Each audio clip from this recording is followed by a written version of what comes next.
सबसे पहले तमाम दोस्तों को अस्सलाम वालेकुम। मेरा एक ही टारगेट है, सकलेन मुश्ताक ने शानदार ऐलान कर दिया। वीडियो की तफसील में जाने से पहले इस वीडियो को लाइक करें और चैनल को सब्सक्राइब करें। और अगर आपको एक बेहतरीन वीडियो देखनी है तो लिंक आपको एंड स्क्रीन में मिल जाएगी, विजिट करें और उसे जरूर देखें। Pakistan cricket board PCB high performance centre में head of international player development की जिम्मेदारियां संभालने वाले साबिक ऑफ स्पिनर सकलेन मुश्ताक ने कहा है कि मेरा टारगेट पाकिस्तान क्रिकेट टीम को वर्ल्ड नंबर 1 बनाना और गलबा दिलाना है और उसके लिए हाई परफॉर्मेंस सेंटर और कोचेस को मिलकर काम करना होगा। तफसीलात के मुताबिक national cricket academy NCA Lahore अब हाई परफॉर्मेंस सेंटर में तब्दील हो चुकी है, जिसके डायरेक्टर नदीम खान है, जबकि साबिक ऑफ स्पिनर और दूसरा के मौजूद Saqlain Mushtaq head of international player development और ग्रांड ब्लेडबर्ग को head of high performance coaching मुकर्रर किया गया है। सकलेन मुश्ताक का कहना है कि एक बार फिर पाकिस्तान क्रिकेट के साथ जुड़ना इज्जत की बात है।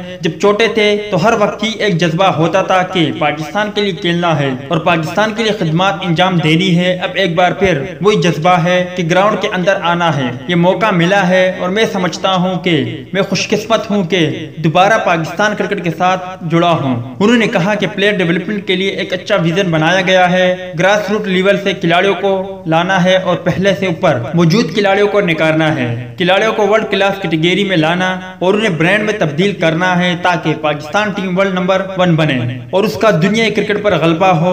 यही हमारा टारगेट है। सकलेन मुश्ताक ने कहा है कि किसी शुबे को मिस नहीं किया जाएगा। Batsman, fast bowler, spinner, wicket keeper और ऑलराउंडर पर काम किया जाएगा और दिल और जान से काम किया जाएगा। सबका एक ही काम है कि इसलिए हम सबको एक पेज पर और एक सोच के साथ काम करना होगा। पहले हमें वर्ल्ड क्लास की चुट दी गई थी, अब हमने नौजवानों को तैयार करके वर्ल्ड क्लास की चुट उन्हें देना है और उसके लिए सबको मिलकर काम करना है। तो दोस्त, ये थी मुश्ताक अहमद के हवाले से कुछ अपडेट। उम्मीद करता हूं आपको पसंद आई होगी। इस अपडेट के मुतालिक अपनी राय का इज़हार कमेंट्स बॉक्स में जरूर दें।